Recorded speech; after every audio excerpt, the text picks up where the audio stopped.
Have you ever found yourself glued to the in-flight map, watching that tiny airplane icon inch its way across the globe? If so, you're definitely not alone. In fact, a whopping 72% of travelers admit to checking the in-flight map at least once during their journey. Many of us do it every 15 minutes, or even more often. But what is it about this simple digital map that's so captivating? Are we all just a little obsessed? Or is there something deeper going on here? Maybe, just maybe, there's a hidden magic in watching your progress unfold in real time, high above the world. Think about it. You're thousands of feet above the earth, surrounded by clouds, with nothing but the hum of the engines and the occasional snack cart to break up the monotony. For many, the in-flight map becomes a lifeline, a way to anchor ourselves in the vastness of the sky. It's not just about knowing where you are, it's about feeling connected to the journey even when you're suspended in a metal tube miles above the ground. The map is a gentle reminder that, despite the surreal experience of flying, you're still on a path, still moving forward, still part of the world below. Let's be real, flying can get boring. Hours can stretch on endlessly, especially on long-haul flights. The movies start to blur together, the snacks lose their novelty, and even the view out the window can become repetitive after a while. That's when the in-flight map starts to call your name. It's like a beacon of curiosity in a sea of sameness, offering a new detail every time you look. For some travelers, the in-flight map isn't just a screen, it's the main event. It's a source of entertainment, a distraction, and sometimes even a comfort. There's something oddly reassuring about seeing your progress, mile by mile, as you make your way to your destination. The map becomes a story unfolding, a visual diary of your journey, and every update is a new chapter. It's like having a front row seat to your own adventure, with every update on the map marking another small victory on your journey. Each pixel the plane moves is a step closer to your goal, and that sense of progress can be surprisingly satisfying. Seriously, watching your plane crawl across the globe is like real-life Mario Kart, except the only thing you're racing is time zones. Each new country or ocean you cross feels like a level unlocked, and the anticipation builds as you get closer and closer to your destination. It's a game where the prize is landing safely, and every update is a reminder that you're making progress. The map turns the hours into milestones, and suddenly the journey feels less like waiting and more like playing.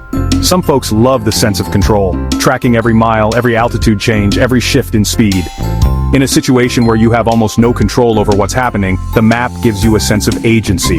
You can see exactly where you are, how fast you're going, and how much longer you have to wait. It's a small way to reclaim a bit of control in an otherwise unpredictable environment. For people who like to plan, who crave information, or who just want to know what's next, the map is a treasure trove of data. For others, it's like a geography class, but way cooler.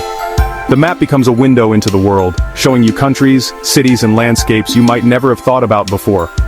You might find yourself wondering about the people living in the towns you're flying over, or imagining what life is like in a country you've only ever seen as a name on a screen. It's a chance to daydream, to let your imagination wander as you soar above unfamiliar places, and to feel a sense of wonder at the sheer scale of the planet. And then there are the stats: speed, altitude, outside temperature, distance to destination, and the names of cities you've never heard of. It's oddly satisfying to watch those numbers change, to see the countdown to arrival tick lower and lower. For some, it's almost meditative, a way to pass the time and mark the progress of the journey.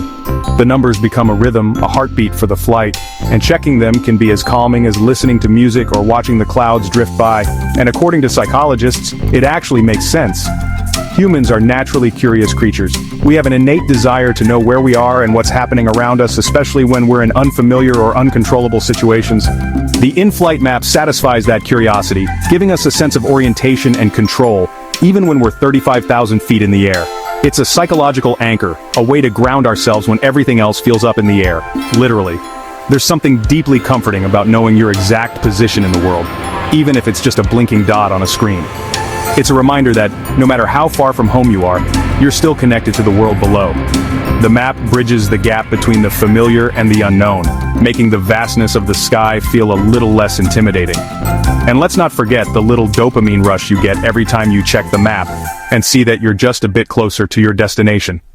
It's a small reward, but it makes the journey feel a little more manageable. That tiny hit of satisfaction can break up the monotony and give you something to look forward to, even if it's just a few more pixels of progress. Watching that map, instant hit of dopamine. It's like a mini celebration every time you see the plane move, even if it's just by a pixel or two. It's a reminder that you're not stuck, you're moving, you're getting somewhere, and every glance at the map is a tiny victory. Plus, it's kind of a social thing. How many times have you caught your seatmate glancing at your screen or found yourself pointing out something interesting on the map to a fellow traveler? The in-flight map has a way of bringing people together, sparking conversations and shared moments of wonder. It's a universal language for travelers, a way to connect with strangers over a shared curiosity. Nothing brings strangers together like pointing at a map and saying, "Whoa, we're over Iceland." Suddenly, you're not just passengers, you're explorers, sharing a journey across continents and oceans. The map becomes a conversation starter, a way to break the ice and bond over the shared experience of flight. In those moments, everyone's an explorer.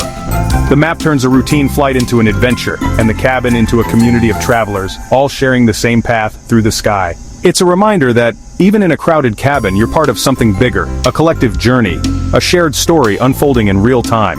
So next time you catch yourself or your neighbor staring at the map, just remember, it's not weird.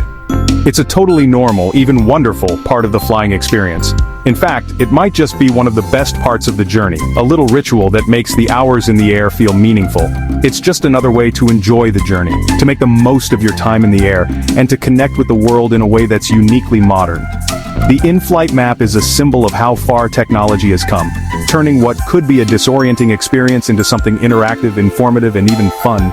Think about it. Just a few decades ago, passengers had no idea where they were in the sky. Pilots and navigators relied on paper charts, radio beacons, and a lot of guesswork. Today we can track our exact position, speed, and altitude with the touch of a button. The in-flight map is a marvel of modern travel, a window into the invisible world of aviation, and a reminder of how far we've come from the days of blind faith in the cockpit. So, do you check the in-flight map too? Are you a casual glancer, or do you track every detail from altitude to airspeed? Maybe you're the type who gets excited every time you cross a border, or maybe you just like to know how much longer until you land. Or perhaps you're the one who tries to guess which city is coming up next, or who quietly cheers when the plane icon finally crosses into your home country. Let me know in the comments, what's your in-flight map ritual? And don't forget to subscribe for more fun travel stories, quirky observations, and a closer look at the little things that make every journey special. Whether you're a map watcher or not, here's to enjoying every mile of the adventure. And next time you're in the sky, take a moment to appreciate that little moving airplane on your screen. It's more than just a map. It's a celebration of curiosity, connection, and the joy of the journey itself.